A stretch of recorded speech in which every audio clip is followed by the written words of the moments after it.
Yeah, you've been told. You're going to get a job at a hotel in fucking Cumbria. Paid by the hour. Right. We've got two acts. Next up is Aaron Simmonds. So on the count of three, we're going to welcome him to the stage. So are we ready? 1, 2, 3. Everybody! It's Aaron Simmonds! Here we go. Come on, keep the applause going.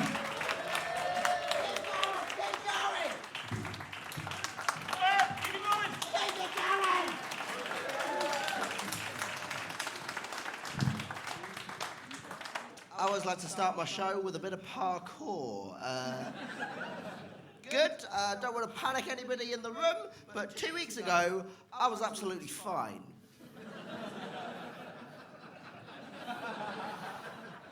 You guys are fucked. Okay. No, it wasn't cover. I don't even know the word. Anyway, no, I'll deal with the very disabled elephant in the room, shall I? I've got a medical condition called cerebral palsy. Give me a cheer if you're a fan of cerebral palsy.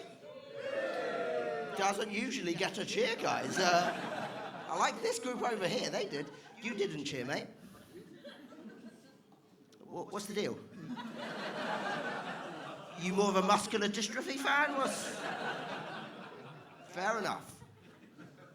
By the way, what's your name?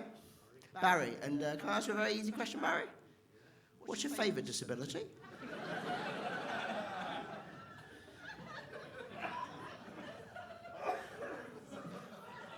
I'm worried about how loudly you're coughing, mate. Fair enough, Barry, no worries. You could have just said cerebral palsy. We could have all moved on. Anyway, let me explain cerebral palsy. I've had it my whole life. That's 30 years. And despite being the age that most people would consider an adult, I am still a massive fan of Harry Potter. Give me a cheer if you're a fan of Harry Potter. More fans of Harry Potter than cerebral palsy. All right, fuck you guys. No, I understand it. I fucking love Harry Potter. Are you a big Harry Potter fan as well? Yes, love it, right? I'll tell you a little fact, right? You may know this, right? But it's a little fact about Harry Potter and disability. Okay, you know in Harry Potter, all the wizards, they call the non-wizards 10 points for Gryffindor, right? They call them muggles, right? But what you may not know, however, is that disabled people do that with non-disabled people as well. We call able-bodied people patronising wankers.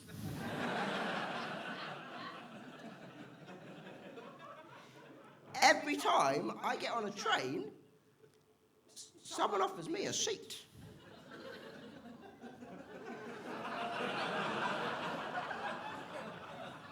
Already got one. Better example. Barry, can I ask you two very genuinely easy questions? I promise this is the last time I talk to you. I won't. Barry, have you ever been on an escalator, mate? Me too. We've got so much in common. Barry, last time you were on an escalator, mate, did anybody clap? Deal with this, legend. Round of applause for getting up a shopping centre. I'm a comedian. I fucking loved it. And I was running a little bit late today, guys, so I was pushing as fast as I could just from Deansgate Station to get here. And some guy, he came with the most original thing I've ever heard. He went, "Slow down, mate, or you'll get a speeding ticket." So I ran him over. Fun fact, he's now in a wheelchair. It's a shame, he used to make a cracking policeman. Anyway, don't worry, he is fiction. Who is the policeman? Okay, it wasn't you, was it? Great!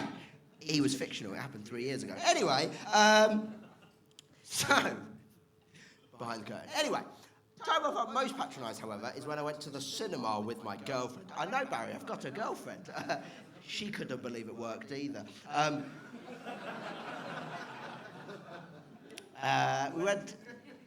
We went to a nightclub together, right? And after we came out of the club, it was about 11 o'clock at night. This guy, I was sitting there, and my girlfriend wasn't because she didn't have the foresight to bring her own chair. She's always forgetting shit. Anyway, we were sitting there having a little chat, and then this guy wanders out of the club, and he sees me, and he sees my girlfriend, and he goes back to me, and he goes, "Mate, I believe you can walk again. Because I am Jesus."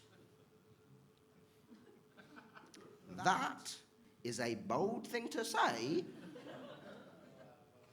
to a Jew. I know, 2 disabilities. How's he do it? He's so brave. I'm also gluten intolerant. What a hero! Is there anything this guy can't do? Yes, eat bread. It means I shit myself. Not only is it a bold thing, right, it is inaccurate. You guys saw me earlier. I can walk a little bit, and I wanted to explain that to this guy so he understood the nature of my disability a bit better.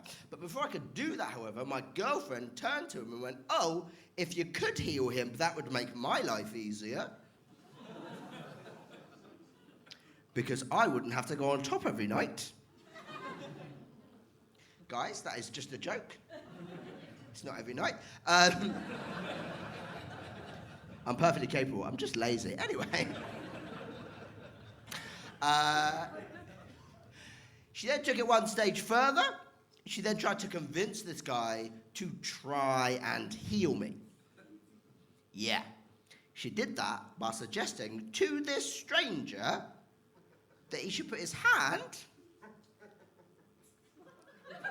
Were you there? Take the hand, put it on my forehead. Don't worry, this was before Corona. It wasn't as big a deal as it is now, right? He did it.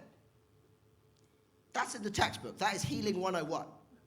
What's not so usual, conventional, he then started singing Kumbaya.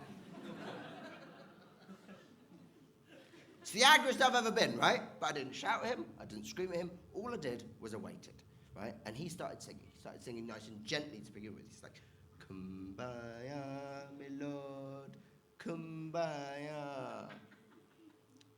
Yeah. Then it gets a bit louder and a bit prouder by the time he gets to the second verse.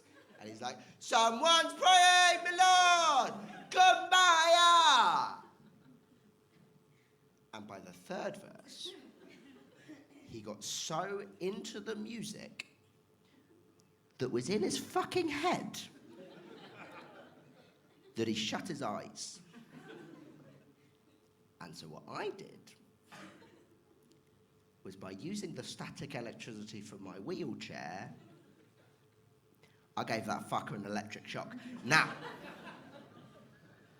because he's got his eyes shut, he does not know why, but all he has felt is a wave of electricity. And so what I did was very slowly begin to stand up.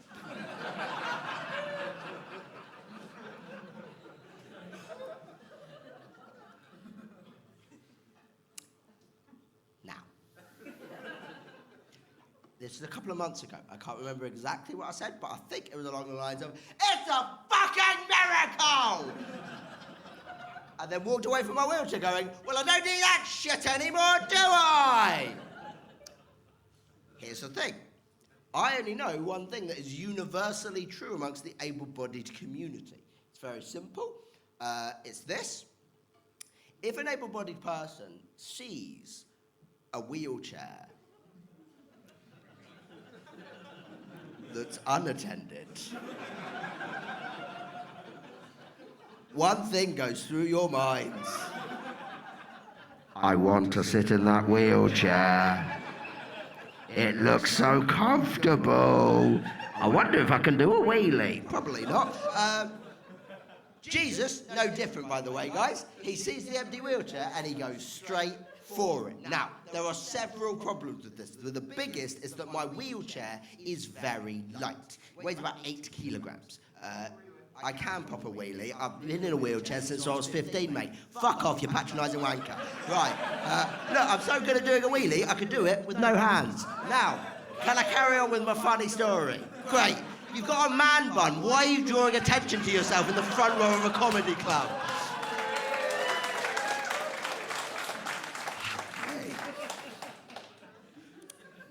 Anyway, I was more angry at Jesus, but this guy's really taking the brunt of this story.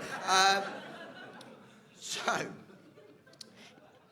my wheelchair's very light, right? It weighs 8 kilograms. Just so that we're all up to speed, this bit's for you. to put that in context, if you went to the gym and you picked up an 8-kilo dumbbell, that's how heavy it is. Got that? He didn't even get it. Great. That man bun's a bit tight. Anyway, cool. I'm going to leave you alone now. So, the problem with that, however, my wheelchair, very light. If you get in it too quickly, you fall out the back of it.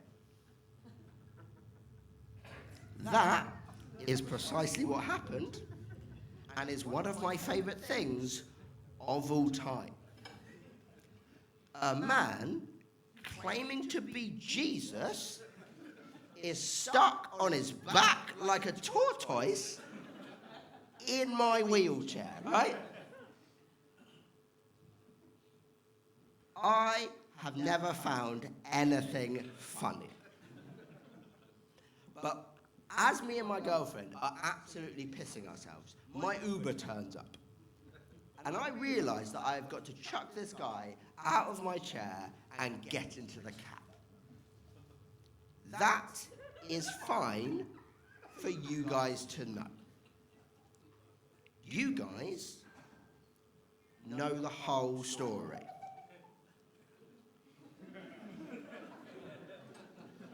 To my Uber driver,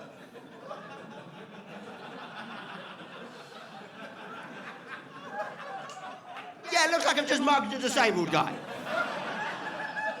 I've stolen his wheelchair and I'm using him as a getaway driver. You guys laugh, my Uber rating's never been the same since, right? Might be because me and my girlfriend spent the whole journey singing Kumbaya. Guys, you've been absolutely great. I've been Aaron, I'll see you next time. Bye-bye.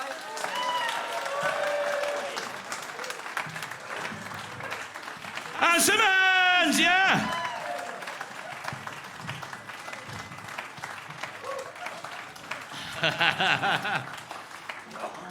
That's a bit creepy, just following him out like that, pal.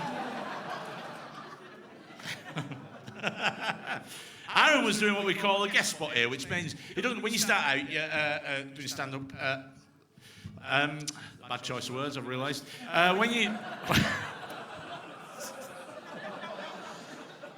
When you start out doing comedy, you've got to do gigs. You don't get paid for it, and he's not been paid for that because you've got to show your ability, you've got to show what you can do. So give him a round of applause if you'd like to see him again.